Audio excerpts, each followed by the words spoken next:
নমস্কার। 2025 সালের আরেকটি গুরুত্বপূর্ণ দিন চলে এসছে। ঠিক ধরেছেন, সেটা হচ্ছে শ্রাবণ মাসের পূর্ণিমা। এই শ্রাবণ মাসের পূর্ণিমাকেই বলা হয় রাখি পূর্ণিমা। 2025 সালের 9ই আগস্ট 1টা 25 পর্যন্ত এই পূর্ণিমা থাকবে। উদয়ন তিথি অনুসারে আপনারা এই পূর্ণিমা পালন করবেন। এই পূর্ণিমাকে আরো শুভময় করে তোলার জন্য আজকের আমার এই জ্যোতিষ টিপস, যেটি আপনারা পালন করতে পারলে আপনাদের জীবন হয়ে যাবে অনেকটা সুখময়, অনেকটা আনন্দময়। এই রাখি বন্ধন একটি ভালোবাসা, সুরক্ষা এবং আধ্যাত্মিক পবিত্র একটি উৎসব।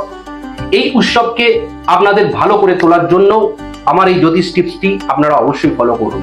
যদি আপনি আপনার দাদাকে বা ভাইকে ভালোবেসে থাকেন, তাহলে আমি যে টিপসটি আপনাদের আজ বলছি সেই টিপসটিকে ফলো করুন।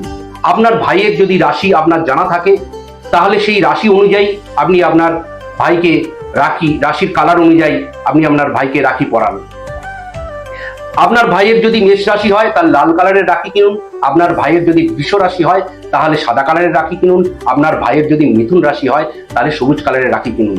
এরকমই 12টা রাশি হয়, তার মধ্যে অলরেডি আমি 3টে রাশি বললাম, আরো অনেক রাশি সম্পর্কে আমি বলবো। কার কি রাশি সেগুলো বলে দিন কমেন্ট বক্সে।